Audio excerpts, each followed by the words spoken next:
The scriptures say, Jeremiah 51:19. The scriptures say we use battle axe and weapons of war. When the Lord gives his men spiritual powers, he's going to combat these goddamn heathen nations, man. When they come in with their troops, man. Isaiah 59:19. Jeremiah 51:19. The fortune of Jacob is not like them, for he is the form of all things, and Israel is the rod of his inheritance. The Lord of hosts is his name. Thou art my battle axe and weapons of war. And they talk about the 12 tribes of Israel. Now the scriptures say in Amos 9:11, you're going to rebuild the tabernacle of David that has fallen. The house of David, man. King David and his mighty men. Thou art my battle axe and weapons of war. For with thee I will break in pieces nations, and with thee I will destroy kingdoms. And with thee I will break in pieces the horse and his rider, and with thee I will break in pieces chariot and his rider. With thee also will I break in pieces man and woman, and with thee I will break in pieces old and young. And with thee I will break in pieces the young man and the maid.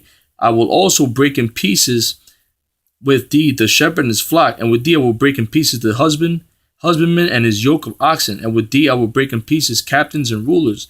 And I will render unto Babylon and unto all inhabitants of Chaldea all their evil that they have done in Zion in your sight, saith the Lord. And the Lord compared Israel to what? A battle axe, man, with weapons of war. And the scriptures talk about Phil the bow, the Judah's the bow, and Ephraim's the arrow. Now the men of valor, the house of David, they were experts with the bows and arrows, skillful at war, man. Faces of lions, man. You know? Which is the tribe of Manasseh, half the tribe of Manasseh, Gad and Reuben, man. The warlike tribes, but all the 12 tribes are warlike, man. From Judah, Benjamin, Levi, Simeon, Ephraim, Issachar, Gad, Naphtali, Reuben. All the 12 tribes, man. Simeon. And the Lord said he compared us to a battle axe. And a battle axe is a destroying instrument, man. And he's going to give his men that spiritual powers, the house of David, the elect, the next ruling government body, man. That's going to be the next ruling government body under the King of Kings, Yahushua. Yahushua is putting the spirit on earth to rebuild the next ruling government body of Israel, man, and of the whole universe. There's like Esau, the Rothschilds, they came and they did what they did, and they're on top right now. There's their rulership.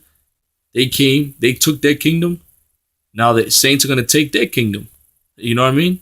The saints of Yahushua, the elect, the house of David, they're going to take the kingdom.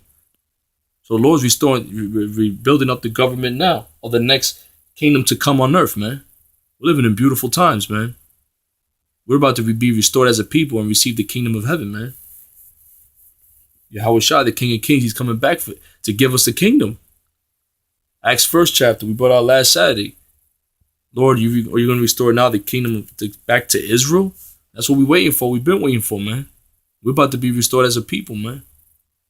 Call all Yahweh Bashem Yahushua for his mercies and his blessings. I will have mercy on Jacob and yet choose Israel. And these other heathen nations will be our slaves in the kingdom to come. And we will be on top, and the earth will be on point. Yahushua going to be ruling the planet Earth. The King of Kings, Yahushua, Hamashiach, he can be ruling the planet Earth, restore everything back to his righteous order. It's going to be beautiful, man. And it's very close. We're close to it, man. Goddamn devils are going down, man. In a great fashion.